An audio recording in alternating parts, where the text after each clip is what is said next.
Assalamualaikum warahmatullahi wabarakatuh. Alhamdulillahi wahdah, wassalatu wassalamu ala man la nabiyya ba'dah, wa ala alihi wa sahbihi wa mawalah, wa man tabi'ahu ila yaumil qiyamah. Amma ba'du, kaum muslimin dan muslimat rahimakumullah. Dalam sejarah Islam dikenal masa Khulafaur Rasyidin. Khulafaur Rasyidin adalah periode sejarah Islam setelah wafatnya baginda Nabi kita Muhammad sallallahu alaihi wasallam. Khulafa artinya pengganti, Ar-Rasyidin artinya yang mendapat petunjuk. Jadi Khulafaur Rasyidin adalah para pemimpin Islam pengganti baginda Nabi kita Muhammad sallallahu alaihi wasallam. Mereka menggantikan Rasulullah dalam memimpin umat Islam, bukan dalam hal menerima wahyu. Yang disebut dengan Khulafaur Rasyidin hanya 4 orang, yaitu Abu Bakar As-Siddiq, Umar bin Khattab, Utsman bin Affan, dan Ali bin Abi Thalib. Para Khulafaur Rasyidin telah berjuang menorehkan tinta emas dalam sejarah Islam. Mereka telah mempersembahkan karya terbaik untuk umat Islam. Waktu, tenaga, pikiran, harta dan benda. Salah satu daripada Khulafaur Rasyidin yang ketiga, namanya adalah Khalifah Utsman bin Affan radhiyallahu anhu. Utsman bin Affan adalah salah satu Khulafaur Rasyidin yang dikenal karena kedermawanannya, dikenal karena kedekatannya dengan Rasulullah, dan dikenal sebagai salah seorang pembesar sahabat. Utsman bin Affan dijuluki dengan Zunnurain, yang memiliki 2 cahaya, karena beliau telah dinikahkan oleh Rasulullah dengan 2 putri tercinta beliau, yaitu Ruqayyah dan Ummi Kulsum. Utsman bin Affan radhiyallahu an sebagai salah seorang Khulafaur Rasyidin, pemimpin umat Islam pengganti baginda Nabi kita Muhammad sallallahu alaihi wasallam, telah banyak menorehkan prestasi dalam sejarah Islam. Selama beliau menjabat sebagai Khulafaur Rasyidin, ada beberapa usaha yang telah dilakukan dan telah beliau torehkan dalam sejarah Islam. Pertama, beliau meneruskan perjuangan atau usaha yang dilakukan oleh Khalifah yang kedua Umar bin Khattab, yaitu meluaskan wilayah Islam. Di masa Utsman bin Affan, beliau telah kirim rombongan-rombongan dai, pasukan-pasukan Islam ke negeri-negeri yang jauh untuk menyebarkan dan menyampaikan kalimat la ilaha illallah, sehingga negeri-negeri yang dulunya belum muslim bertambah setelah Khalifah Utsman bin Affan menjabat menjadi negeri-negeri dan wilayah yang memeluk Islam.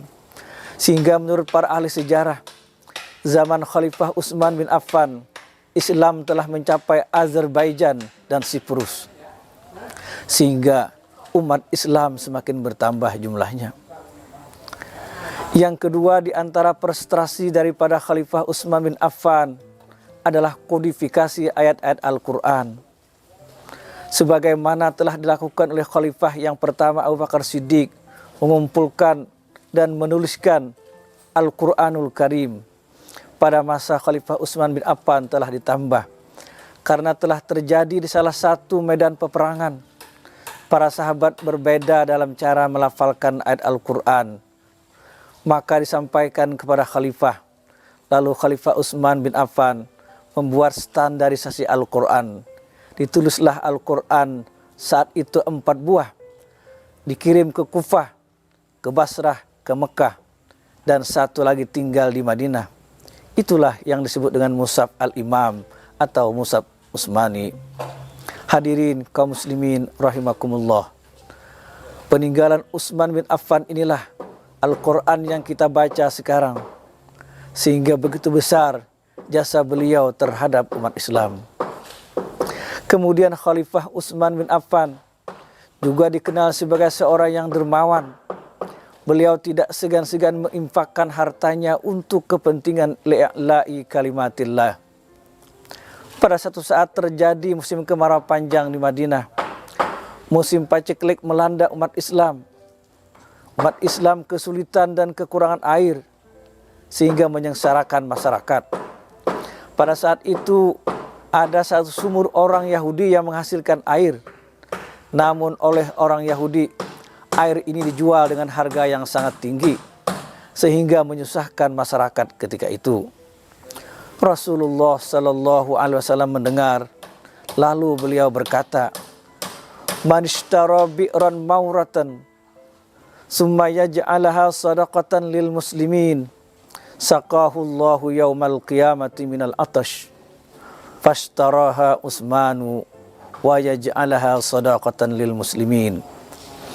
Barang siapa membeli sumur maunah, sumur maurah, lalu menjadikannya sebagai wakaf untuk kaum muslimin sebagai sedekah, maka Allah akan memberinya minum di hari kiamat nanti ketika orang-orang kehausan di hari kiamat. Fashtara Utsmanu, maka Sayyidina Utsman membeli sumur itu dengan harga yang tinggi, wa yaj'alaha sadaqatan lil muslimin, dan beliau jadikan sebagai sedekah untuk kaum muslimin. Namun Yahudi masih berusaha untuk menguasai sumur itu dengan cara menjualnya separuh, sehingga untuk Yahudi sehari separuh dan kaum muslimin separuh. Lama-lama hal ini tidak mencukupi kebutuhan kaum muslimin. Maka Utsman pun sekali lagi membeli sumur ini dari orang Yahudi dengan harga yang sangat tinggi, semata-mata demi kemaslahatan kaum muslimin. Hadirin kaum muslimin dan muslimat rahimakumullah. Yang kedua, ketika terjadi Rasulullah sallallahu alaihi wasallam mengirim pasukan ke Tabuk. Masa itu dikenal dengan masa paceklik, musim panas yang sangat luar biasa, sehingga tentara yang dikirim oleh baginda Nabi ini disebut dengan Jaisul Usrah, atau tentara yang dikirim dalam suasana yang kesulitan. Rasulullah lalu menggambarkan kepada para sahabat tentang keadaan saat itu. Maka Utsman bin Affan radhiyallahu an datang kepada Rasulullah sallallahu alaihi wasallam, lalu menginfakkan 1000 dinar dari hartanya, ditambah dengan 300 ekor unta untuk perbekalan kaum muslimin dalam jihad fi sabilillah, untuk meninggikan kalimat Allah semata-mata. Hadirin kaum muslimin rahimakumullah.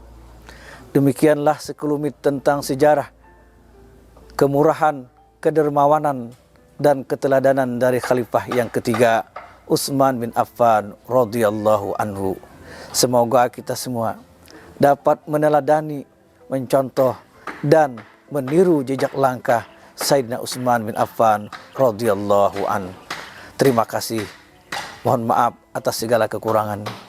Wabillahi taufiq wal hidayah. Wassalamualaikum warahmatullahi wabarakatuh.